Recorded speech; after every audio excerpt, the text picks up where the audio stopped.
Good morning, everybody, or good afternoon, or good evening, wherever you happen to be around the world. And welcome to our Secure Remote Workforce Summit session on effective meetings. My name is David Broussard. You can find me on Twitter at dbroussa and pretty much any place else in social media on dbroussa as well, Facebook and things like that. Let me go over what we're going to talk about today. Our agenda for today is pretty straightforward. Quick introduction to myself and to the topic. Whoops, that was interesting.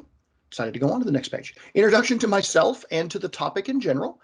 And then we're going to talk about what really defines an effective meeting. So our session is about having effective meetings, but what does that really mean? And then we're going to talk about how Microsoft Teams and the Microsoft 365 suite can actually help us in running more effective meetings. And then we'll close up with some next steps at the end and give you guys a chance to fill out the survey and have a chance to win. What can they win, Samantha? Oh, I'm going to make her unmute now. Yeah. So for the survey, you can actually, if you take it, you win $250 if you get pulled in the raffle. So the more you take, the better chance you have at winning that. Right. So card. if we take the survey, we get $250, or we have a chance to win $250. Not if you take it, Oh, but okay, you get a good. chance to winning it. All right, well, there we go. So take that survey, get a chance to win $250. All righty. So let me introduce myself. My name is David Broussard. I'm a principal consultant with Catapult Systems. I've been with Catapult for a little more than 13 years. I am the Microsoft Teams practice leader, one of two of them for Catapult Systems. I also serve as an M365 evangelist, so I get to go around to organizations and preach the gospel of Microsoft up in the cloud and how it can help organizations better achieve their business goals. I also have a podcast I have called The Cloud Whisperers that I'm the co-host of. And you can, once again, reach out to me on Twitter at dbroussa. You can find me on Facebook at dbroussa, on LinkedIn at dbroussa as well, and a host of other places. In fact, you can even send me an email, dbroussa@catapultsystems.com, and it will go ahead and get to me as well. And I'm always happy to hear questions from people. So you may be looking at that picture and saying, David, you don't look anything like that picture. That was actually from our Movember campaign we did a couple of years ago, and that was me after a full month of not shaving. And my wife looked at that and said, "Don't ever do that again." So I am nicely, cleanly shaven for you guys today. All right, that's me. Let's talk about what our problem is. So we all know that we are currently living in a world that is kind of upside down in a lot of senses. The global pandemic of COVID-19 has really it's really changed our world to a large extent, and for better for worse doesn't really much matter. Back at the beginning of March, mid-March, Microsoft, who is running analytics on their systems all the time, had noticed that people were meeting online throughout all of their systems about 900 million meeting minutes per day. Now, that's a lot of meeting minutes. That's a lot of things. But by early April, less than a month later, they had been up to 2.7 billion meeting minutes per day. That's a 300% increase. Now, the vast majority of this is because people started to have to work from home. And when we're working from home, we are going to be in online meetings like this a lot more. And so we saw a great increase in that. Now, there's some side effects of this as well. We have seen that the workday has actually gotten longer for people. Microsoft has looked at the hours for a given region and said, well, when are people actually attending meetings? And one of the things they noticed is that in that 8 to 9, they consider 9 to 5 to be the core business hours. But in that 8 to 9 o'clock, they've seen a 23% increase in meetings. And in every hour from 6 to 7, 7 to 8, 8 to 9, they saw 15 to 20% increases in each of those hours. And overall, we've seen a 1.3 hour increase in the workday. And we've also seen people saying that they're going to get, okay, Gary, I'm not going to give you control of my screen. That's cool, though, with a 25% burnout response. So we've had a quarter of people who are out there saying, you know what, I'm just burned out working. Now, there's been some plus sides to that. Yes, we are starting our workday earlier. We are ending our workday later. But what that has also meant is that people have seen more flexibility in their work. So because we also have our kids at home a lot of times and they're attending classes and we've all become, substitute teachers after a fashion, right? If my 14-year-old or my 19-year-old are having problems with something, sometimes myself or my wife are going to have to go down there and actually help them. And having that flexibility to maybe have a meeting at 8 o'clock in the morning, maybe have a meeting in the 6 o'clock hour in the evening or even later, is actually giving us that flexibility to maybe take a couple hours off during the day to be able to go ahead and deal with some of these family things. Now, the other thing that Microsoft has seen is a huge increase in the mobile usage of Teams. And by the way, if you have not taken your phone and installed the Teams client on it, I highly recommend that you do so. It is incredibly powerful and useful, and some of the things you can do in it are absolutely amazing. And so I highly recommend that you do that. And the last piece is meeting fatigue is becoming a problem.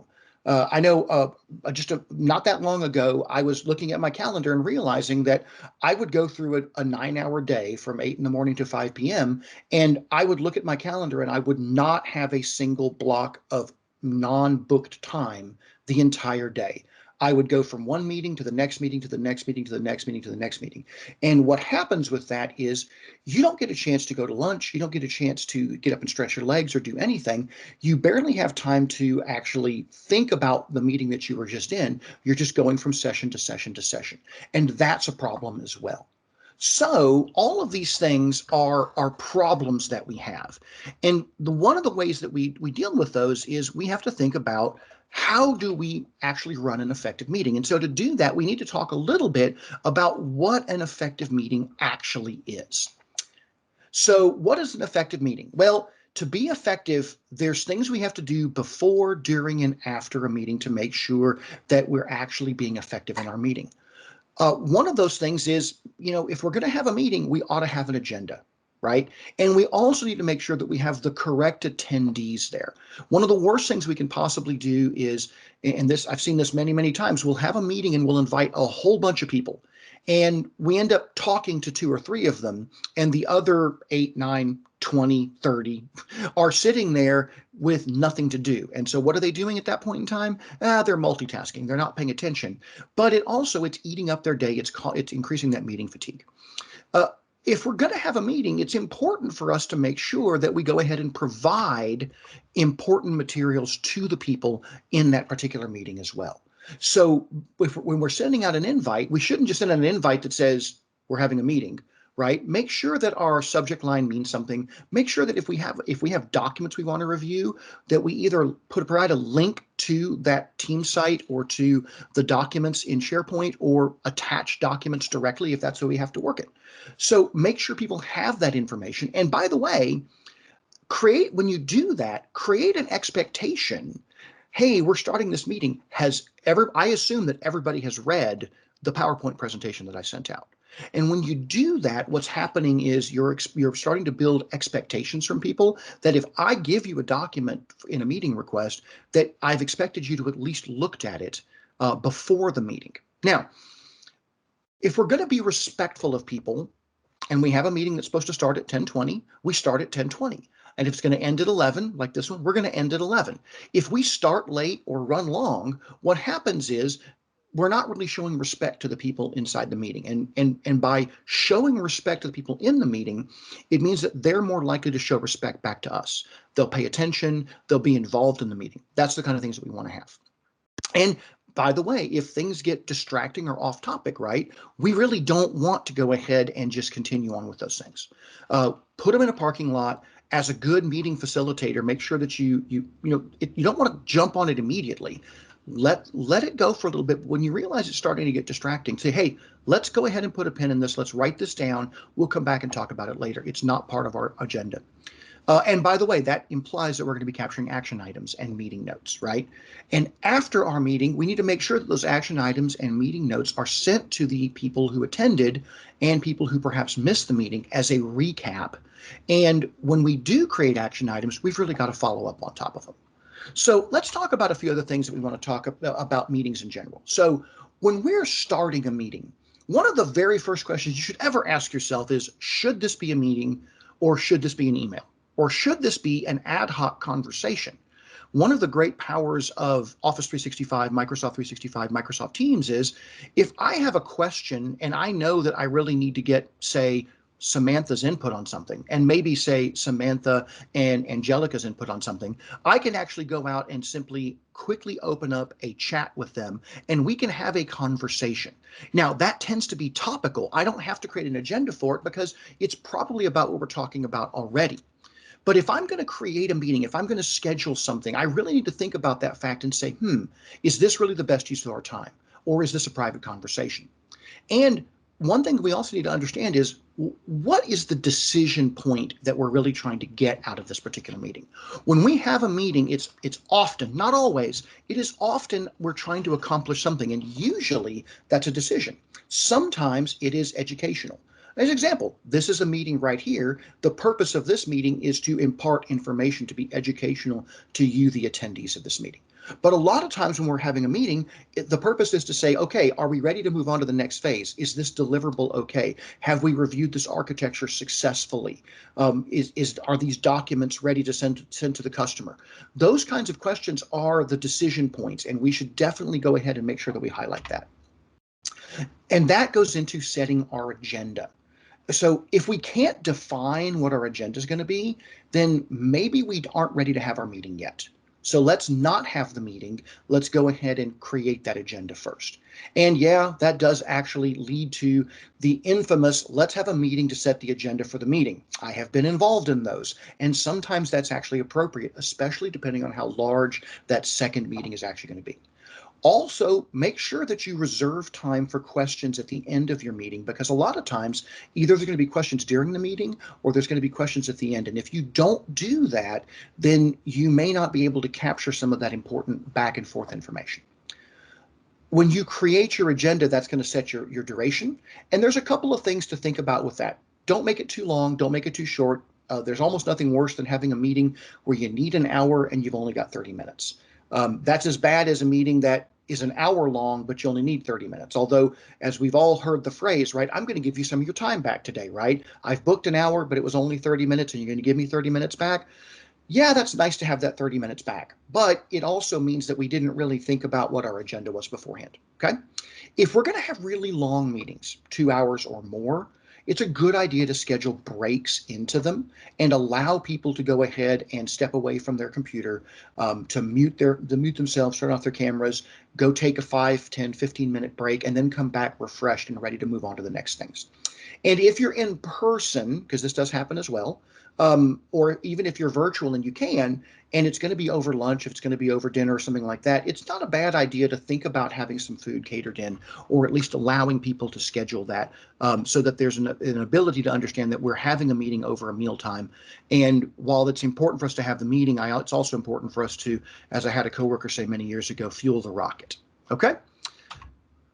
All right. So still before the meeting, make sure that we have critical decision makers. Remember, if it's about getting a decision to be made, we need to make sure those critical decision makers are in the meeting. If they can't make the meeting, if they decline, we really need to think about rescheduling that meeting, because there's not a lot of purpose to having a meeting if the decision makers aren't going to attend.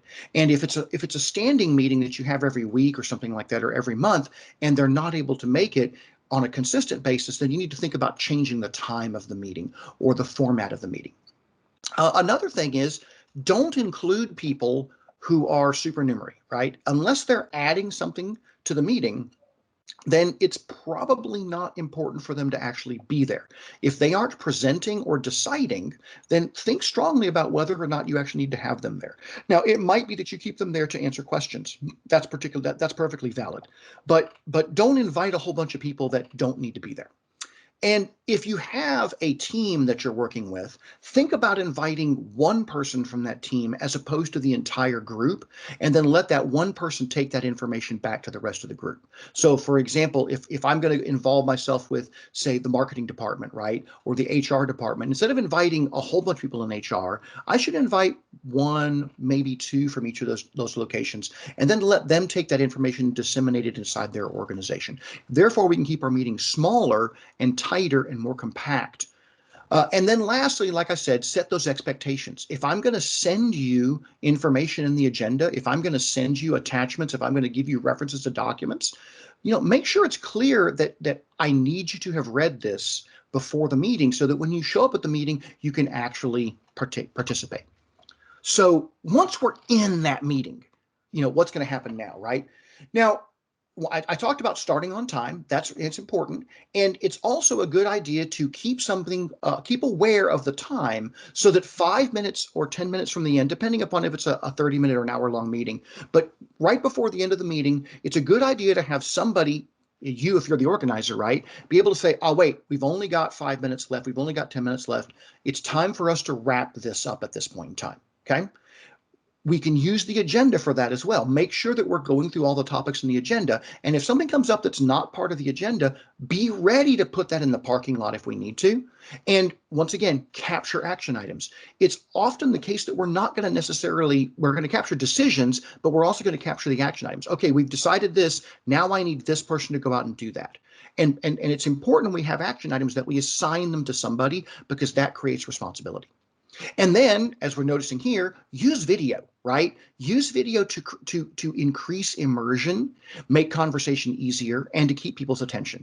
Now, one thing that Microsoft has seen is that when people are on video calls for long periods of time, that also happens to increase fatigue inside of the meeting. So be careful about that, right? The reason that's important is when you're looking at me, you can see my face, you can see my body language, you can tell if I'm getting bored. If you're seeing me going like that, there's a good chance that what you're saying is not interesting to me. You can also tell if somebody, especially in large meetings, which we sometimes have as stand-ups, if somebody is multitasking, somebody will be looking off to the side like this, and maybe you'll hear clack, clack, clack, clack, clack, even if they're on mute, right? They're on mute, you see them like this doing this number. And to grab their attention as opposed to just asking them a question. One of my favorite things I always remember in some of these large meetings a long time ago was, you're in a large meeting and somebody asked a question and all you heard was your name, right? And they say, what do you think, David? And you're like, oh, what did they say? I'm sorry, the audio broke up. Could you repeat that question, right? Well, maybe the audio really did break up, and maybe it was just the fact that I was doing something else because I wasn't involved in that part of the conversation. Video really does keep people's attention. When your camera is on, you're more likely to actually pay attention to what's going on. And as I pointed out in the chat before the meeting, record your meetings so that you can reference them back later. It's actually a really good idea to record most of your meetings. Remember, they're going to go into stream. And one thing to think about right now is there is no retention or deletion policies in stream right now. So do remember to go back and delete those meetings when you no longer need them. Maybe 6 months later, maybe a year later, maybe even a month later when you no longer need them. But it's a great way to go back and reference back to your notes and things like that. All right, a couple other things to do inside of there. Set some expectations in meeting etiquette, and it's a good idea to go ahead and publish these inside of the corporation, right? Tell people, we want your camera to be on, okay? Put your other devices down. We don't want to see people doing this number, looking down at their phone while they're actually working in the meeting, right? One great one that's a fabulous one is, if you're not actively presenting, go ahead and go on mute. Okay, unless it's a conversational meeting where people are constantly interacting back and forth, while one person's talking, it's a good idea for everybody else to be on mute, especially as we tend to sometimes nowadays, especially we're working at home. And, if somebody comes by the door front of our house, if there's a piece of paper blows by, my dog's going to see it and go absolutely crazy. And the last thing everybody wants to be here when they're in a meeting is suddenly have a dog go bark, bark, bark, bark, bark, bark, bark, right? So staying on mute solves a lot of those problems. And remember to make sure everybody understands, if you're in this meeting, we need your input and your participation is required. You're not just, unless we tell somebody, oh, by the way, Samantha, I want you to come to this meeting, but I just want you to take notes, or I just want you to be there to listen. You are shadowing, okay? Otherwise, the expectation is every person in this meeting is expected to add something to the meeting. Else, why are they there, okay? Now, in our current situation, there's a few things to think about as well. In normal situations, when we're in the office all the time, we have plenty of time to do what they call the water cooler conversation, right?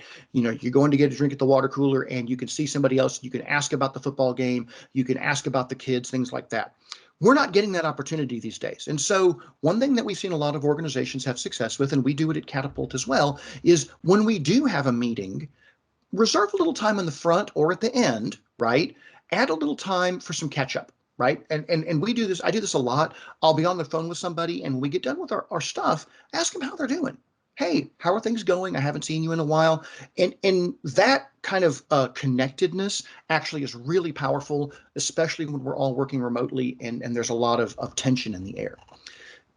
One great advantage of having video on is that you can actually see what people are doing right now. And if you're in a meeting where, remember, participation is required, right? If you see that people aren't engaged, a good idea is to try to get them engaged. You know, if you're looking at the screen and you've got your 7x7 or your 3x3 up there of video, and I can see that a person is, you know, just kind of I can just see them checking out of the meeting, right? That's a good time to go in there and proactively ask them, hey, can you add something to this conversation?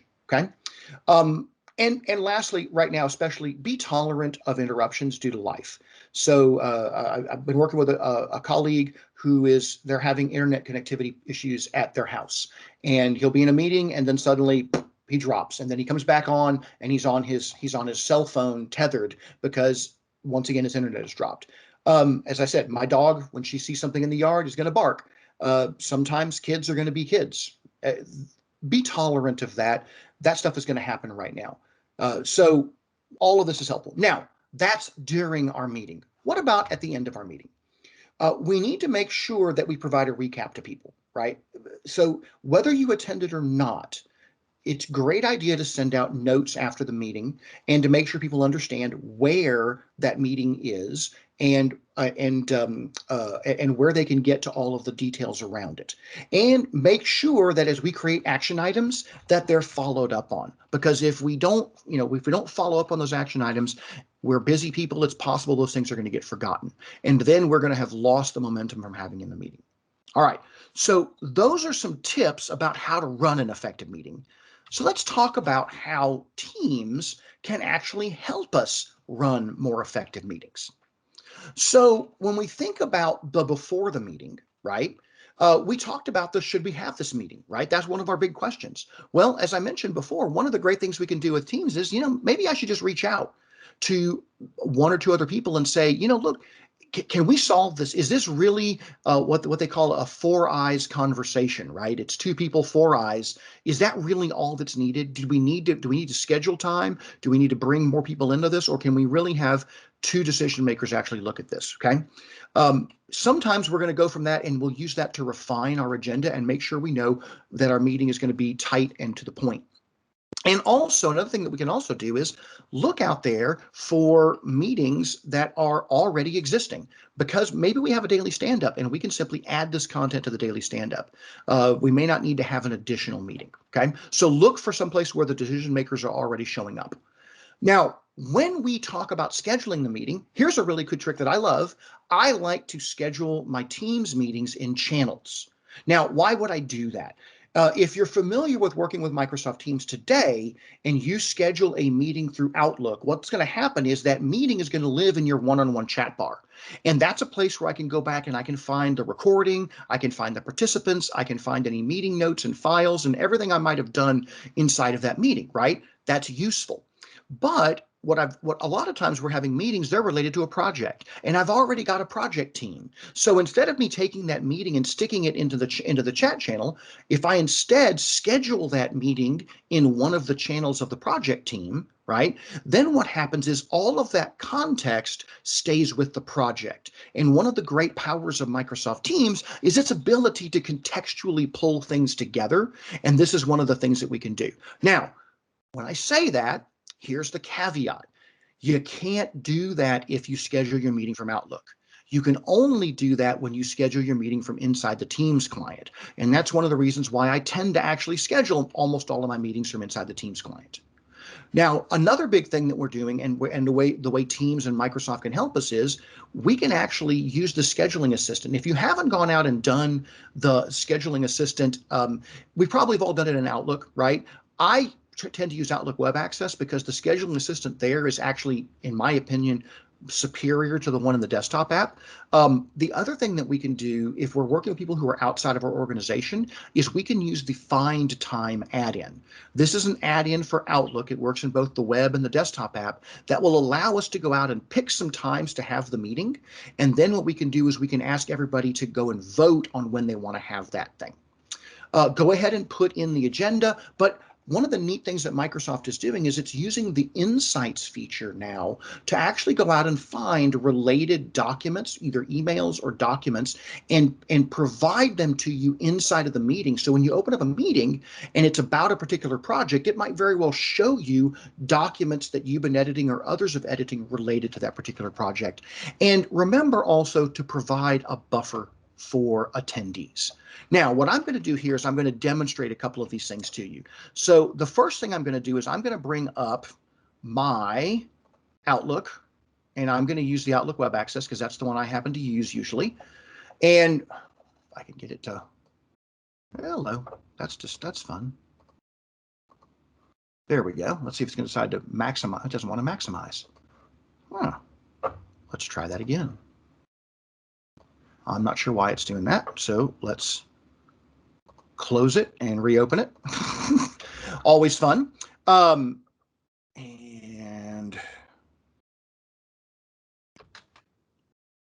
where did it disappear to? I love when this thing, well,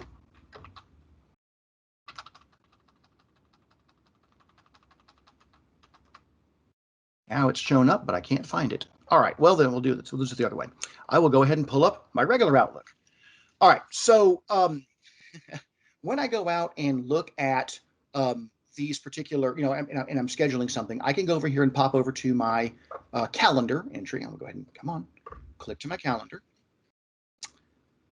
And you can see I don't use my desktop app very often. And I'll go ahead and flip this over to the day, so it'll make it a little bit easier. And I'm going to close down some of these other ones that I've got. And you'll see that I've got a series of things that are going on. And here I've got a number of I've got a number of overlays that are going inside of here so I can see what's going on. To go ahead and schedule a meeting is really pretty easy. I just highlight some time frame, right?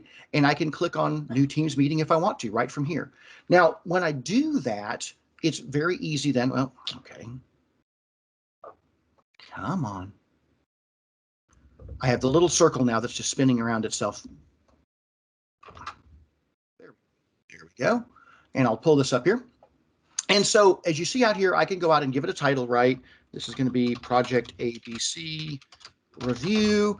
And I can go ahead and put in who I want to attend to this particular meeting. Okay. And I'm going to go ahead and put demo on the end so that people know this is not a real meeting and the like. Go ahead and schedule my time. Now, I was talking to you guys about using the scheduling assistant. The scheduling assistant is great because when I pop over here, I can see very quickly that neither Tim nor I are free at this particular time. And I can start to move down this path until I can find some time that's open. Like, for example, there's an opening from 11:30 to noon tomorrow, and I could go out there and go ahead and select that. Now, once I'm done, I'll go ahead and send this thing out, okay? Now, if I was working with people who are outside the organization, right, then the find time is actually really useful. And then what I can do is I can actually go ahead and decide that and I'm not going to go ahead and create this meeting, so it's going to let me get out of this. There we go. Okay. And I'm not going to save the changes. There's also the Find Time add-in that I mentioned before to you. And let's see, I don't know if I have this actually loaded on my desktop one. I don't think I do actually. That's fun. Let me see if I can get my Outlook web. Man, I do not know what is happening with my machine today. Let's just close everything. And there we go. Better. This is why I like Outlook Web Access, because it tends to work more, for me at least, better than otherwise. So one thing I'm going to go ahead and show you once again is I'm going to go back and I'm going to create a meeting again. And I'll go ahead and say more options. And one of the things I like about this is, as I go out here and I just call this test meeting, and I go down and put a person in, and I'm going to go ahead and put in my boss. Oops, helps if I can spell his name, Tim. And I'll also go ahead and add Maria. who's a coworker of mine. And one thing you'll notice over here is I get the calendar entry over here that actually shows me that it's red. Nobody's available right now. In addition to that, it's going to tell me, hey, you know what? There's an opening from 12 to 12:30 if I wanted to go there, or from 4 to 4:30. And I can simply click on that and it takes me right to those blocks. Or I could drag it up to at this point right here. I can pick these different times, and you can see as I drag it to different places, it tells me, is one person not available? Me and two others are not available? Is everybody available? And it turns green. I find this to be really powerful. And you can see down below, as I move it to a specific spot, it shows me who's not available down below. Okay, so I can actually see who's actually out there and allow myself to schedule some of these meetings. All right, so that is having some weird connectivity things there. All right. The other thing I was going to mention was this ability to provide buffer time for your attendees. And one of the things that you can do in Outlook is you can actually go out in Outlook, and I'll go ahead and relaunch my desktop so I can show you this.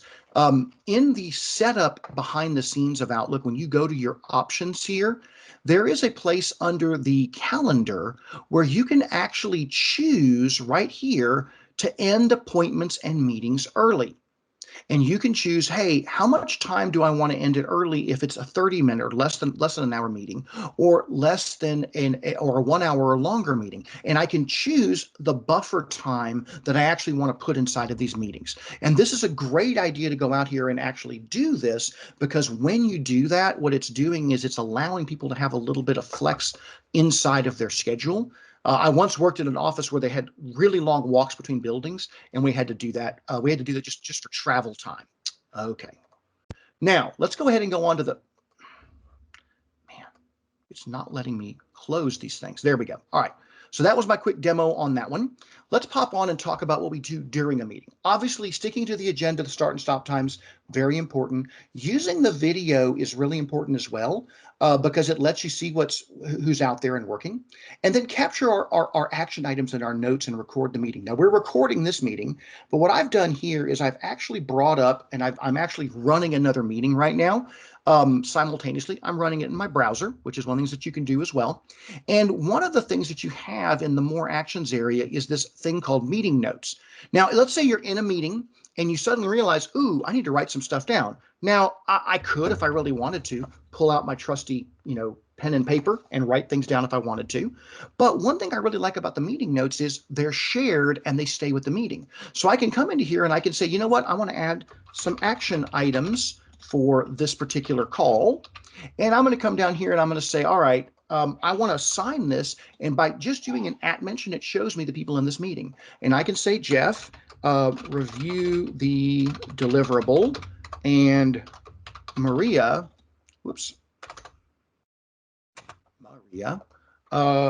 work on the presentation. Now, what's neat about this is as I post these things, right, what's happening is they're going to get an activity pop inside of Teams. Over here, they're going to be notified, oh, you were mentioned. And when they click on that, it's going to take them right to this meeting note. Now, because I've scheduled this inside of a channel, actually, this one I didn't. Inside of the meeting, you'll notice over here, I've got the chat, the files, the meeting notes, the whiteboard, all enclosed inside of this particular meeting. So contextually, everything is staying together. I like scheduling things in channels because then all of my chat, my recordings, everything that I do is going to happen inside of that particular location. So that's what's going on during a meeting. Couple of things I would tell you guys about thinking about video, especially inside of your organization is, think about your corporate culture and decide what's acceptable and what's not acceptable, right? I've been on lots of different video calls with lots of different organizations, and especially when you're working from home, and especially these days, I haven't seen anybody in their pajamas per se, right? But I have seen people who've been wearing t-shirts, right? And we're talking IT stuff, and they're working at home, and they're wearing a t-shirt, and you know what? If that's okay for your corporate culture, that's fine. And I would encourage you, by the way, to be as loose as possible around that. And this is why. We get a lot more out of having that video going than not having that video going. And if people aren't turning that video on because they don't think they're having a bad hair day or they're wearing a t-shirt, then we're losing context and our meetings are less efficient. Okay. All right. Couple last things here I want to cover. There is some cool stuff coming down the pipe from Microsoft. One of them is that Microsoft is going to start sending out a recap of meetings afterwards. So when you're done with a meeting, we're going to get a bunch of cool information inside of the recap of the meeting. There's going to be a details tab that's added that's going to show us the recording. It's going to show us the transcript for the meeting if it was recorded. It's going to show us obviously all the chat, which has always been there. It's going to show us the attendees. And obviously, if we have any attachments to the meeting or upload files during the meeting, all of that will be included. Now, that will happen automatically. There are also some other ways of doing that as well. There's a really cool Power App out there called Meeting Notes that you can download and install in your tenant that lets you do this as well and assign those action item tasks to a planner on the back end. And that's another piece. When you're doing those follow-ups, make use of things like Planner or To Do to actually go out and assign tasks to people so that they, number one, know they've got to do something and hopefully has a date associated with it. And not only can they keep track of it, but you can keep track of it. And after that meeting, think about what you're going to do next. What is my next step in going out inside of my meeting? So last couple of things I point out, right? Make sure you schedule breaks. Okay, especially in your day, block out time, right? Go out and block out a 15 or a 30-minute block so nobody drops a meeting on top of you. And if somebody does, and by the way, when you're scheduling meetings, respect people's blocks, okay? At least ask them first if that's okay. Focus time is a great thing. It's included as part of Microsoft 365. It will suggest to you, hey, do you want to find some focus time blocks and block off your calendar so that you can go ahead and have that time that you can actually get work done. Think about your meeting environment, especially when you're using video. One of the things that people often don't get is how to get good lighting. And so diffused, indirect, and front lighting is the best. I've actually got a lamp up in front of me and I've got a window beside me. And what I'm trying to do is to have lighting that's coming in from the front that's not harsh and that isn't creating a lot of shadows. Try to have your background be a solid color. Even if you're using, like I am here, a custom background, having a solid color makes it easier on the engine to clip just where you are, and you don't get things like my arm disappearing like it was doing there. It was just disappearing like that, okay? Use your virtual backgrounds, and I would also invest in a good headset and or a good mic. I happen to use a Blue Snowball. It's got some pluses and minuses to it, as in it picks up sound all over the house, but especially when I get right down inside of it, it has a really great sound quality to it as well. One thing I would also recommend to you, if you are in an office where you can close the door in your house, make use of a busy light. What I did is I have one on my computer, but it's not very useful if I have the door closed. So what I did is I went out and I bought this monster, and I can just show you this. This is a monster LED light controller, and the LED lights are appliques I put outside my door. And then what I can do is I can control, like right now, I want it to be purple. And so I turn it on purple. And that way everybody outside and the rest of the house knows that I'm currently sharing my video right now. Okay. So I'm going to pop over here and see if we have any questions. Did we have any questions that came out, Samantha, in the chat? We actually did. We have a few from Jessica. Okay. So would you like me to read them to you? Yes, please. Perfect. Okay. Is there a reason you prefer to use the web version of Outlook over the desktop version? So it's somewhat personal preference, but one thing I really like is I really like that meeting scheduler. When I'm looking to go schedule meetings, that ability to be able to see everybody that's out there and to get a vertical visual clue of what's out there and be able to drag my meeting around to find it, I just find that more useful to me than the normal scheduling assistant. And other than that, it keeps me, the other thing I like about it is it doesn't send me toast messages or the little banners that pop up. And so I can not answer, I'm not I don't answer emails as soon as I get them anymore. So it used to be an email would come, I'd see it pop up, I'd click on it, I'd open it, I'd read it, I'd respond to it. And I discovered that was very distracting to me actually accomplishing work. And now what I do is I do my email in buckets during the day. We have another one. Hang on, I want to show one thing. A couple things I want to show you guys real quick. I'm going to bring this over here to show you guys. This is us. Notice that I've actually turned the captioning on down here. This is a really powerful feature, and I recommend that you use it as well.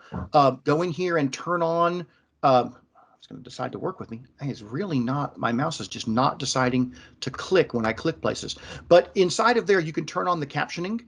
That's actually a really powerful tool as well to go ahead and let people go ahead and see the captions. It's now adding who's speaking, which is kind of useful as well. The other thing I would point out is this thing we have called Together Mode. And when I turn this on, it puts us into a stadium. And we can see who actually has their camera being shared right now. And I would, oh man, his head just disappeared. That was amazing. But what I like about this is I like it because I can see myself and I can see everybody else. And so this is a great way of getting kind of everybody. Now, the fun part about this, you'll notice, is I'm a little bit smaller than everybody else, but that's okay. And as more people turn their cameras on, and yay, thank you guys very much.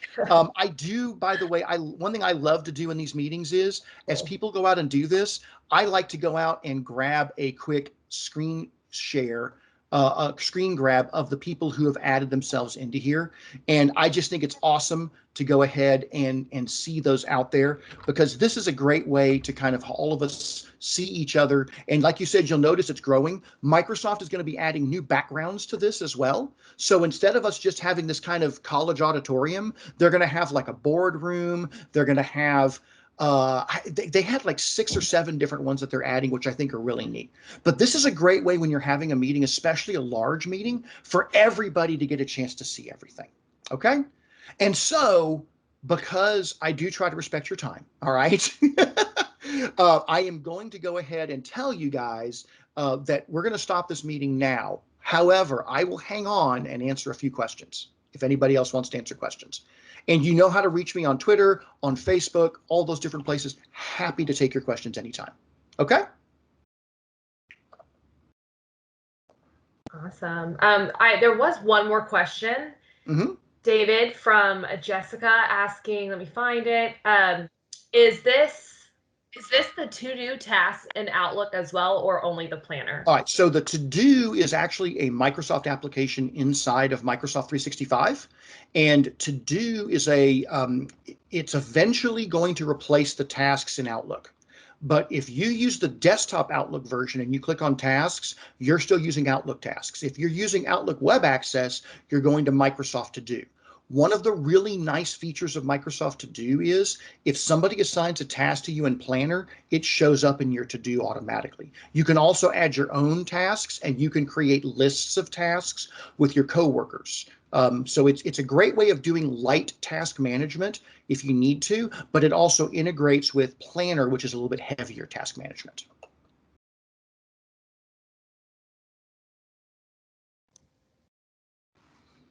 Well, I want to thank all of you for showing up and listening to me. It has been a real honor to have an opportunity to go ahead and present all this stuff to you. And I hope that you enjoyed it. I hope you enjoy the rest of the session. Oh, I do have one thing I forgot to do here. I have got to go out and show you guys how to take the survey. So there is your QR code. If you get a chance, download the free Secure Remote Work ebook over here, right? That's available for you as well to go ahead and download. And if you want a teamwork assessment, just go out to get.catapultsystems.com/teamwork-assessment, and we will come out and help you guys figure out the best ways to use teams inside your organization and how to help you be more efficient. And there you go. There's your survey link again. Just take your phone, point it right at that, and you'll be able to be taken to a Microsoft form, and you'll have a chance to win. What was it again? $250? Did I hear that right? Yep, that is a lot of money. Okay. I wish I could win. Alas, speakers are not eligible.